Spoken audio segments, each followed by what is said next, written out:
I was so happy to see you. You were Great to speaking see on a you as panel well. earlier, Yes. and something you just shared with me that I really want to talk about today, and that is about when we saw the decision handed down about MBDA, and now that there being certain rules to curtail as far as helping minority businesses. I remember the conference that you all had, and we talking about supplier diversity In Baltimore in last year, Baltimore, yes. and it shook a lot of people with this decision. What's going to happen? But you say when it comes to that, some of it is just drummed up attention, the fear. Well, I think there has been a purposeful, well-funded, well-coordinated effort from a small group of individual organizations You can say the media. It's not attempting, ours, but attempting, not media, I think a small group of organizations attempting to block the participation of Black, brown businesses into economic life.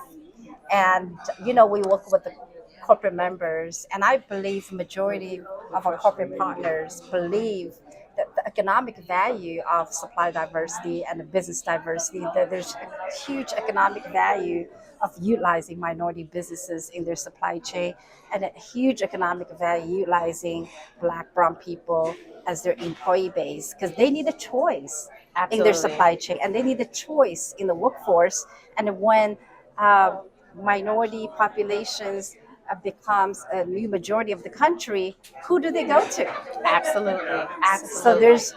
I believe in our corporate partners' vision that diversity have economic value, and so people try to put a political value on it. People try to launch a political culture war. We're all about economy.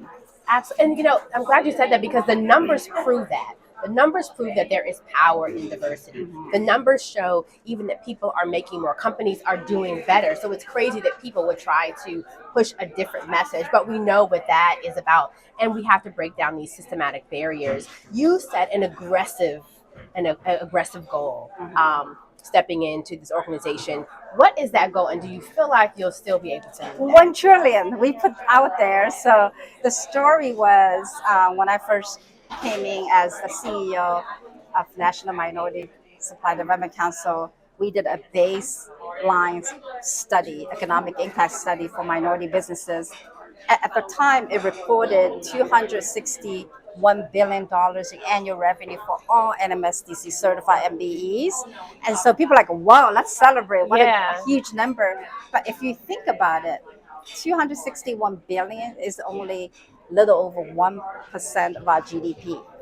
And we're serving 40% of our population. So therefore, there's a huge gap and disparity. And so we said we cannot take another 50 years. We were founded 52 years ago.